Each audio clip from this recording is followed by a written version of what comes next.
y a continuación damos inicio al panel de discusión «Cómo abordar la gestión del docente universitario en el Perú». Para ello, invitamos al escenario a Enrique Revilla, coordinador del proyecto de fortalecimiento de desarrollo docente de la UNESCO, a Roxana Barrantes, investigadora principal del Instituto de Estudios Peruanos, y a Jorge Runátegui, representante permanente y director de la Oficina de Perú de la Organización de Estados Iberoamericanos para la Educación, la Ciencia y la Cultura. Modera el panel Heidi Rodríguez Suárez, directora de Promoción del Bienestar y Reconocimiento Docente del Ministerio de Educación. Muy buenas tardes, estimadas autoridades, docentes universitarios y a todas y todos los presentes. Muchas gracias, estimada Cristina, por tu presentación, que la verdad ha sido bastante amplia y nos ha permitido identificar, creo, varios retos considerando la diversidad de la gestión universitaria y de los propios docentes, sus perfiles, identidades, etcétera. Dar la bienvenida nuevamente al panel que nos acompaña el día de hoy, a Enrique Revilla, Jorge Runátegui y Roxana Barrantes. Comentarles, reiterarles el nombre del panel, que es cómo abordar la gestión del docente universitario en el Perú. Señalarles un poquito cómo va a ser la dinámica. Vamos a hacer algunos ligeros ajustes en los tiempos. Vamos a hacer una ronda de 7 minutos con una pregunta para cada panelista y posteriormente la ronda de preguntas del público que ustedes van a poder, como siempre, anotar y hacérselas llegar a los panelistas. Sí les pediría, por favor, que coloquen el nombre de a quién están dirigiendo la pregunta. Entonces, bueno, sin mayor preámbulo, para iniciar, comenzaríamos con Enrique, ¿no?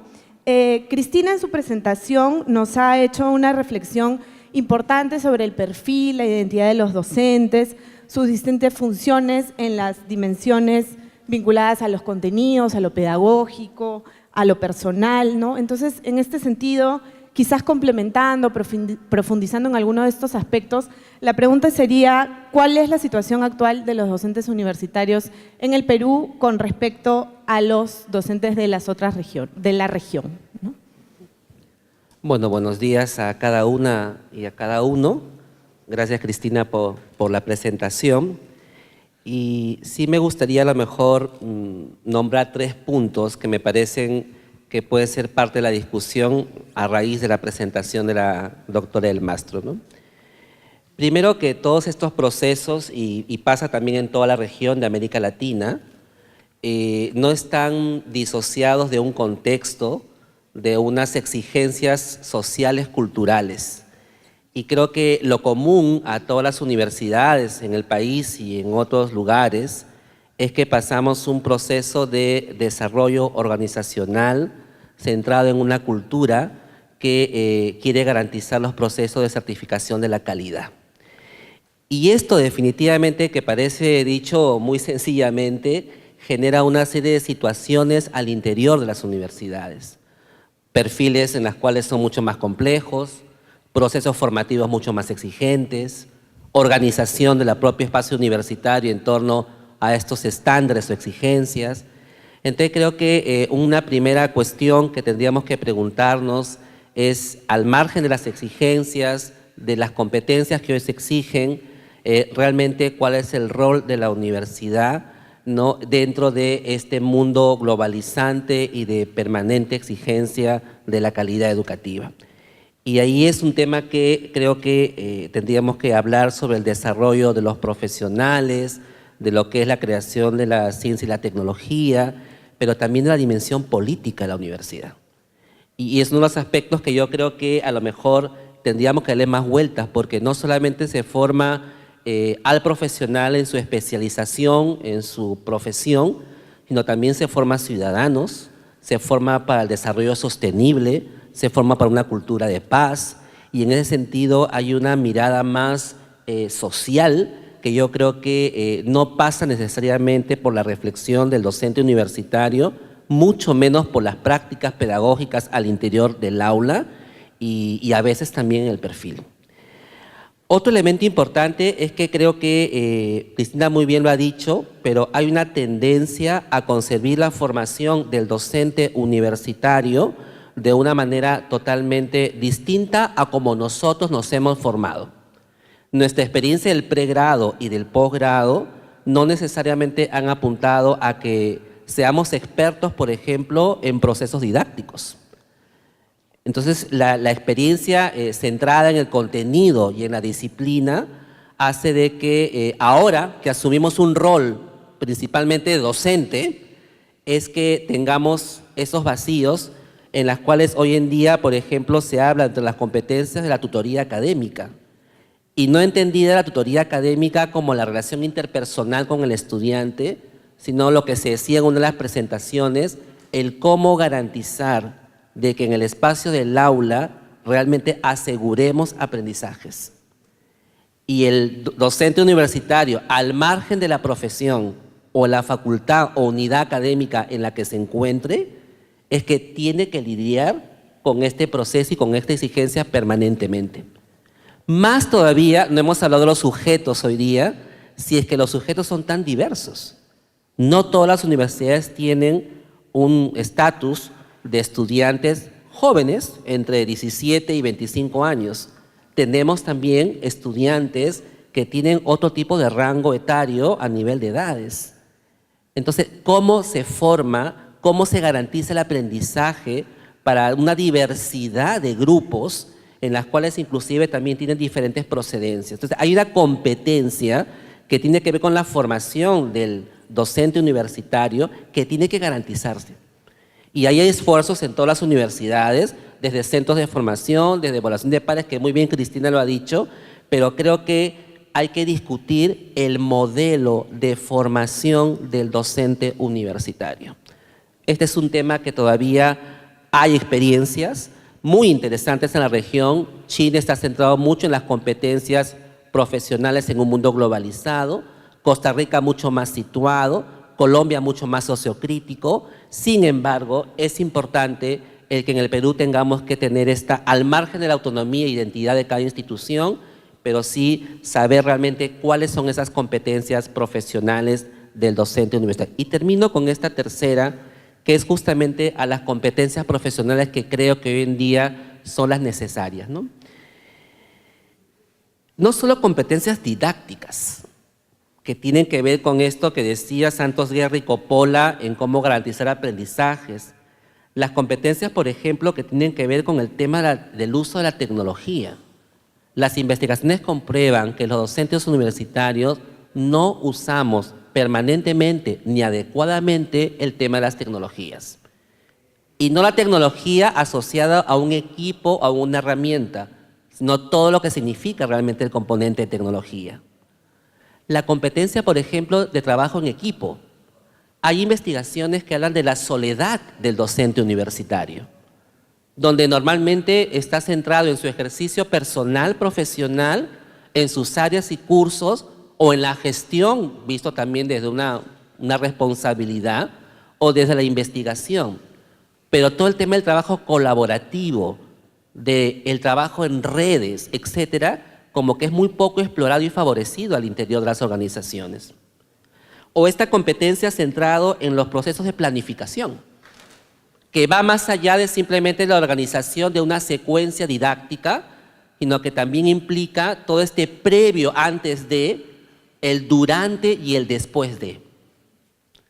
Y esta competencia investigativa, y con esto quiero terminar, en la cual creo que la investigación, si bien ayuda mucho a los procesos de generación de nuevos conocimientos, pero está muy poco explorado el tema de la investigación que al final también vaya a la propia práctica reflexiva de la práctica profesional del docente universitario.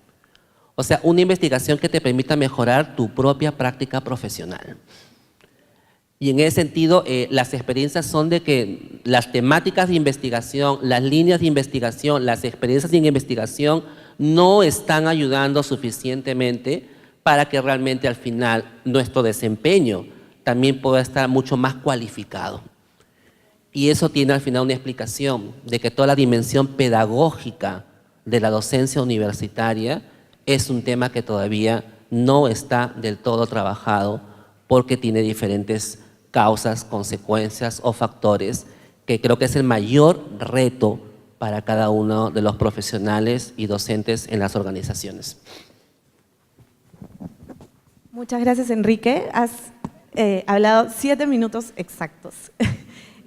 Bueno, creo que has tenido varios puntos de coincidencia con la presentación de Cristina. Yo solo quisiera mencionar un par de puntos que se vinculan a la pregunta que le corresponde a Roxana, ¿no? Que justamente tiene que ver con los retos vinculados a las competencias profesionales, principalmente al trabajo colegiado, a la competencia vinculada al desarrollo de la investigación. Y en este sentido, Roxana, la pregunta va por el lado de qué dificultades consideras que enfrenta la carrera del docente universitario en el Perú para ser considerada como meritocrática y que promueva la excelencia. Buenas tardes, muchas gracias por la invitación, Cristina, por una excelente presentación y por darme la oportunidad de compartir este panel. Creo que muchos de los que estamos aquí podríamos llenar varias fichas y con la respuesta a esa pregunta, porque de alguna manera todos la estamos enfrentando, ¿no? Y creo que todavía estamos en una tensión entre lo que es percibir al docente como alguien que tiene pasión, ¿no? Y que por lo tanto no hay carrera, no hay demasiadas condiciones de trabajo objetivas que se tienen que cumplir, ni de un lado, ni del lado de nuestro empleador, para volver al tema del puesto, ni del lado del empleador, ni del lado de nosotros como empleados, ¿no? Y que estamos cumpliendo una función social, ¿no? Entonces creo que todavía estamos en un proceso donde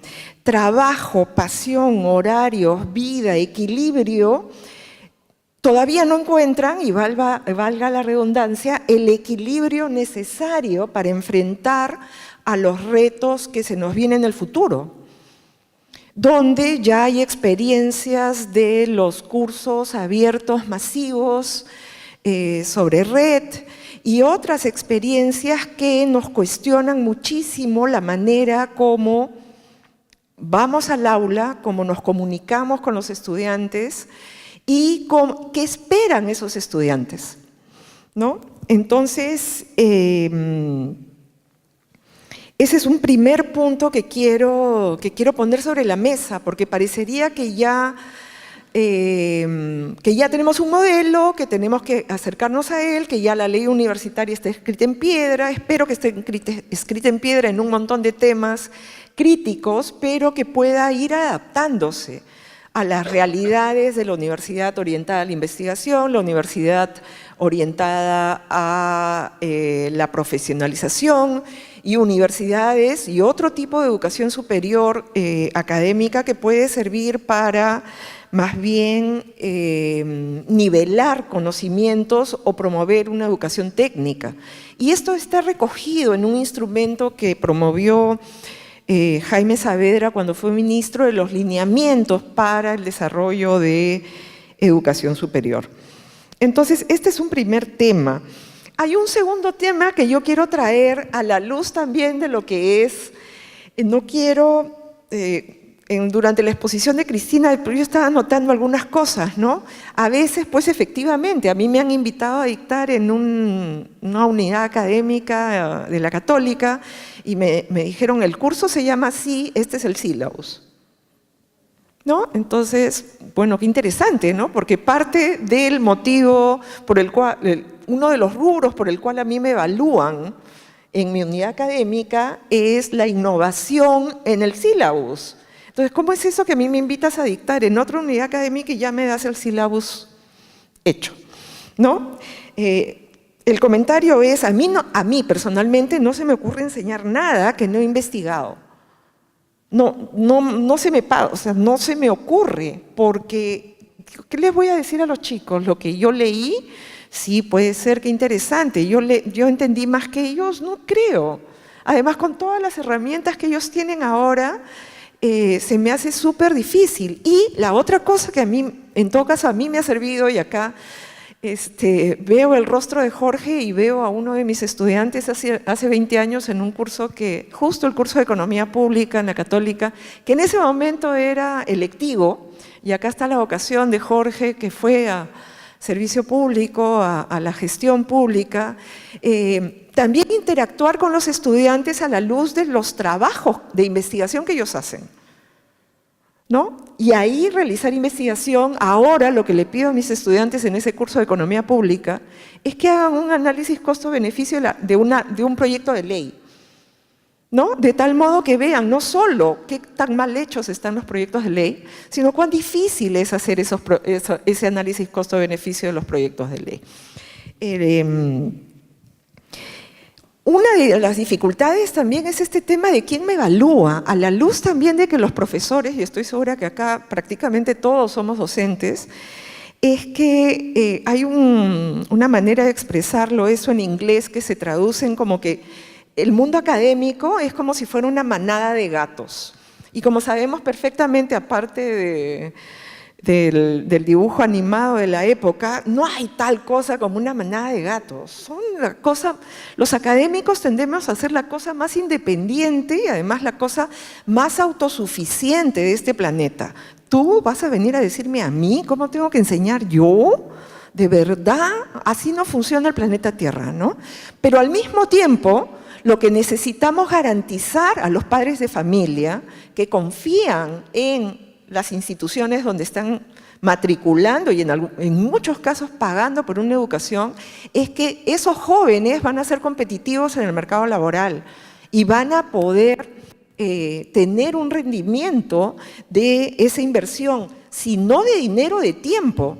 Porque el chico o la chica que está en una universidad pública hoy y que no está pagando directamente, sí está dejando de ganar en el mercado y dejando de contribuir a la economía familiar. Entonces, nuevamente vamos al tema de la atención. Y para cerrar en el minuto que creo que me queda, un tema precisamente yendo a cuáles son las dificultades. Y acá hay un tema que no ha mencionado Cristina, que es el tema de los roles diferenciados de género en la sociedad que enfrentamos y donde las mujeres tenemos mayores dificultades que los hombres porque en el ámbito doméstico se espera más de nosotras. Y a veces aquello que se espera de nosotras en el ámbito doméstico, se espera también de nosotras en el ámbito de la docencia. Mira, y lo he visto en investigación que estamos realizando a la luz de lo que está pasando con académicas en ciencias sociales en el Perú. Tenemos una publicación, hemos investigado, tenemos datos de primera mano que los jefes le piden a las docentes, sean economistas, antropólogas, sociólogas, que se dediquen más a lo que es atención de los estudiantes. ¿Por qué? Porque como son mujeres, van a tender a prohijar a estos estudiantes y generar un mejor entorno de trabajo. Tarea que no le piden a los hombres. Entonces, no solo tenemos que atender chicos en la casa, no solo, llegado el punto, tenemos que atender padres, suegros, suegras, hermanos, a la persona enferma de la familia, sino que aún laboralmente se nos exige o se nos pide, solicita cumplir estos roles y creo que aquí hay mucha más investigación que hacer y que introducir en el trabajo que Cristina va a exponer el próximo año en un evento similar. Creo que has dejado varios mensajes muy importantes también para los comentarios con los que Jorge va a cerrar esta primera ronda, ¿no? Rescataría el tema del proceso de implementación de la ley, que si bien se tiene diversos avances y cuestiones que deben continuar y fortalecerse, nos encontramos en un proceso de implementación, ¿no? Y este proceso de implementación también se vincula pues a estos retos vinculados al fortalecimiento de las competencias profesionales que tú muy bien has también articulado a la necesidad de fortalecer las competencias de investigación que a su vez están estrechamente vinculadas con la docencia. En este sentido, Jorge, la pregunta va por los desafíos que aún enfrentan los gobiernos y particularmente el Perú para fomentar la revalorización, en este caso, de la profesión docente universitaria. Sí, bueno, primero, muchísimas gracias por la invitación y permitirme además compartir este panel con mi profesora de Economía Pública. Fue un curso tan importante para mí para definir la vocación que finalmente tuve de dedicarme a esos temas. Quería compartir con ustedes 2 o 3 ideas. Una es que me ha gustado mucho el punto de partida que toma Cristina en la presentación porque nos permite abordar el tema de la carrera docente universitaria utilizando las herramientas que se utilizan para todas las otras carreras. El punto de partida del perfil y toda la referencia continua al perfil nos permite utilizar otras herramientas que luego, por supuesto, tendrán que entender las particularidades y los límites para el caso específico, para la naturaleza de la carrera o de la profesión de docente universitario, pero nos permite tener una entrada con diferentes herramientas. ¿Cómo se puede revalorar la carrera docente universitaria? Bueno, lo típico sería empezar por los salarios, ¿no? La remuneración de los docentes universitarios es un tema importantísimo. Entiendo que los avances que se han hecho a partir de la aprobación de la ley universitaria y su implementación han permitido mejorar en algo esa situación. Datos del CIAF muy rápidamente, 2.100 millones de soles es lo que cuesta la planilla de docentes universitarios anualmente. Si se toma los datos que nos mostraba Cristina hace un momento, hacer un aumento de 100 soles mensuales costaría un poco más de 22, 23 millones sin contar el efecto en pensiones. Entonces es un esfuerzo fiscal importante a pesar de que todavía habría un retraso y tendríamos que cerrar brechas para poder hacer más atractiva la carrera del docente universitario. Un tema adicional relacionado con salarios es, mencionaba Cristina, como espejo inverso que se ve entre profesores contratados en la parte pública y la privada. Ese es un dato que es muy interesante. Un dato un poquito más actualizado, solamente tomando a las universidades que ya tienen licenciamiento, nos arroja que los profesores contratados, los profesores a tiempo completo en las universidades públicas ya alcanzarían el 71% y en las privadas licenciadas el 29%. Es decir, en las privadas casi que se ha mantenido, en las públicas ha habido una explosión casi duplicándose y acercándose mucho a cerrar, digamos, lo que existía como dato de docente ordinario. Es decir, buena parte de los docentes ordinarios ahora serían docentes a tiempo completo. Esos son datos, creo que son muy importantes porque nos reflejan qué cosa hay detrás de los incentivos alrededor de construir una carrera del docente universitario. Un segundo tema serían las condiciones de trabajo. Y condiciones de trabajo uno puede abordarlo desde diferentes enfoques. Desde el tema más puro y duro de condiciones de trabajo es la infraestructura, el aula en la que uno trabaja, la implementación, el equipamiento, que esté acorde con lo que uno esperaría para tener un ambiente de trabajo en el que pueda desempeñarse de manera adecuada, incluyendo, y tomo lo que decía hace un momento Roxana, que las condiciones de clima laboral sean las adecuadas, que haya una equidad de género, que el enfoque de género no se pierda de vista, porque lo mismo que mencionaba Roxana en el caso de las ciencias sociales y el trabajo que se viene haciendo con el Grupo Sofía, nosotros desde la OEI venimos trabajando tratando de impulsar mayor participación de mujeres en las carreras de ciencias, tecnología, ingeniería, matemáticas, y se ve no solamente lo mismo, sino en algunos casos condiciones aún más complejas porque son carreras desproporcionadamente dominadas por hombres, ¿no? No solamente dominadas porque hay más hombres, sino por una cultura machista mucho más explícita. Entonces, todos esos son elementos de condiciones, algunos de estos tienen que ver con recursos, algunos de estos no tienen que ver con más recursos, sino con tener un liderazgo fuerte al interior de las instituciones que permita conducir cambios importantes que finalmente arrojen un entorno, unas condiciones laborales mejores para el docente. Y finalmente los estímulos no salariales, donde, como decía Cristina, todos esos elementos de premiación, de reconocimiento, son importantes, sea que tienen algún efecto, digamos, remunerativo o no lo tengan. Aquellos que no lo tienen, pero que reconocen el trabajo, que integran además al docente como parte de una comunidad mucho más grande, creo que son importantes, y recogiendo lo que decía Enrique hace un momento también de la soledad del docente, ¿no? Tratar de integrarlo a la comunidad es muy importante.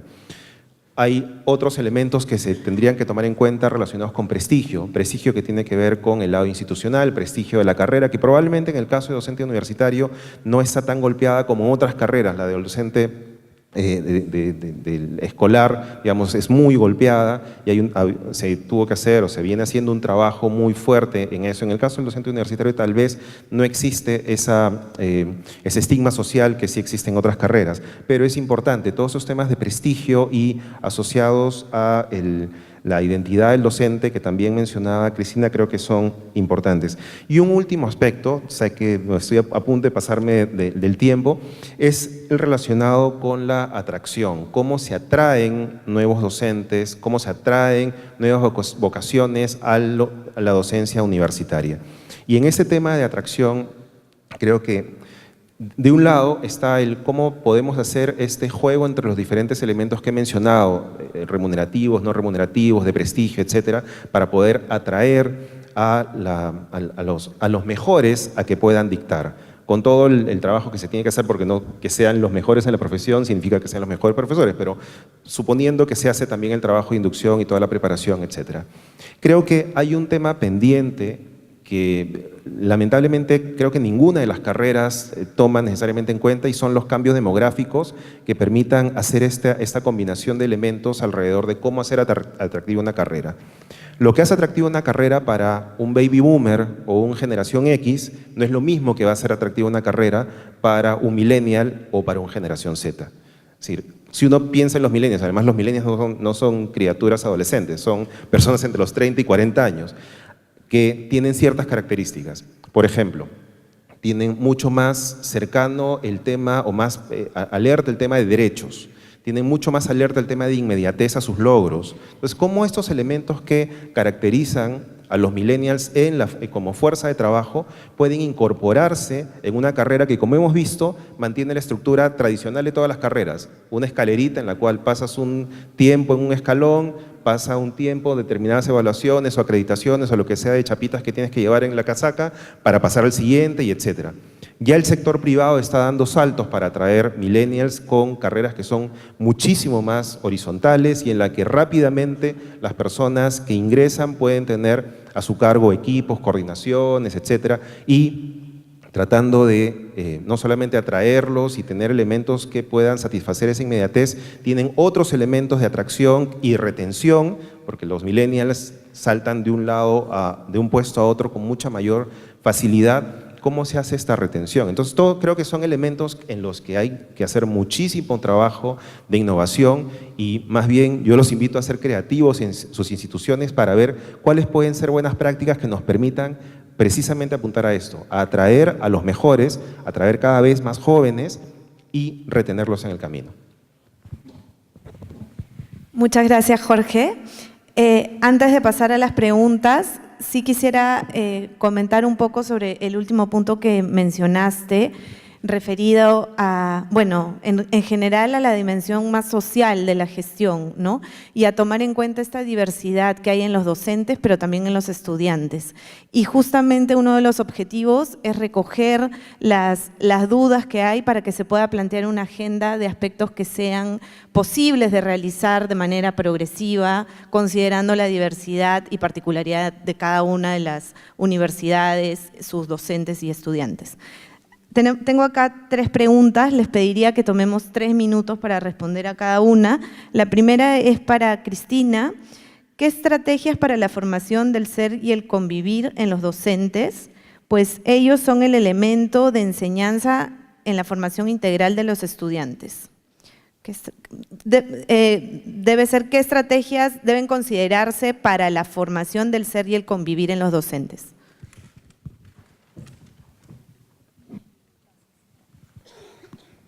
Sí. Es un tema, diríamos, poco trabajado. Existen investigaciones sobre todo el componente emocional del docente, no solamente el docente universitario, sino también el docente de básica. Creo que es importante generar espacios de, diríamos, autoconocimiento del docente, ¿no? De toda la dimensión emocional, es decir, cómo me siento dentro del aula, qué dificultades encuentro y cómo las enfrento, ¿no? Porque creo que más allá de que él sea un acompañante del desarrollo emocional de sus estudiantes, tiene que trabajar mucho sobre su persona y sus propias emociones. Y la tarea docente es una tarea en la que si no somos conscientes, o sea, normalmente no somos conscientes, pero continuamente estamos trabajando con emociones, ¿no? Tanto a nivel personal como de grupo, y estamos tomando decisiones en función de esas emociones. Pero no nos detenemos a pensar, ¿no? ¿Cómo nos sentimos en aula? Bueno, me siento asustado porque este es un grupo muy cuestionador, por ejemplo, ¿no? Entonces, ¿qué hago con esto? ¿Qué hago con este miedo, con esta tensión, ¿no?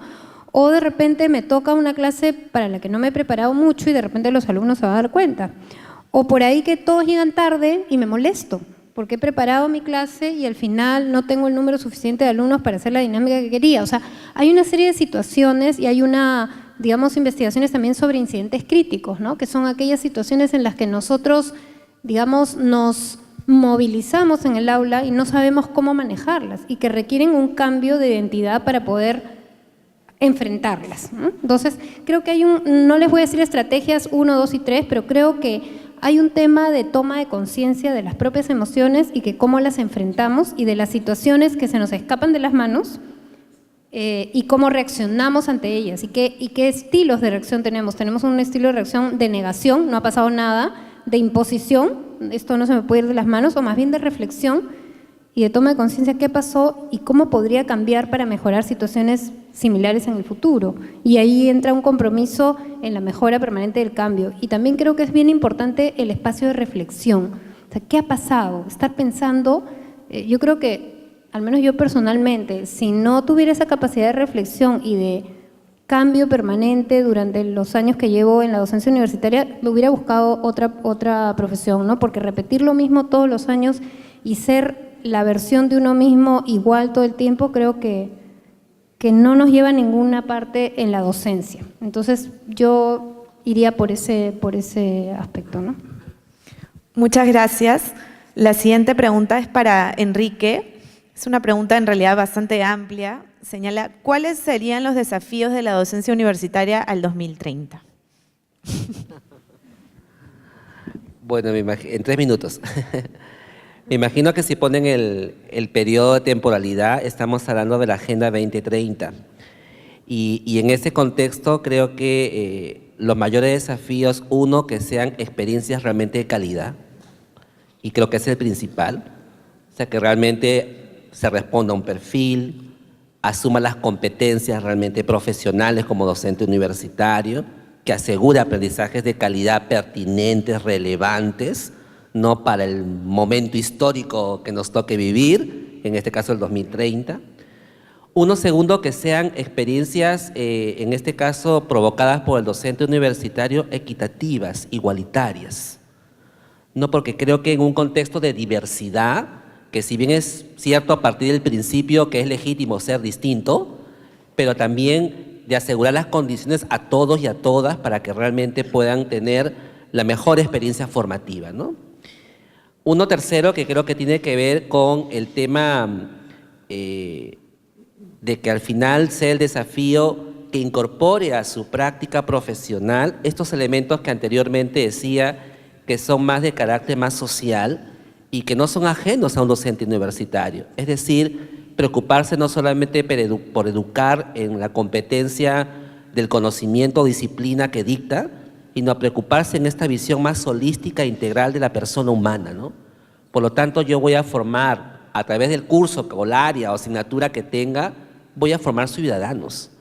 Entonces tengo que preguntarme qué tipo de ciudadano, qué tipo de peruano, de peruana deseo yo el 2030, un peruano crítico, participativo, solidario, capaz de salir de su propio yo para entrar en una dimensión de interrelación, etcétera.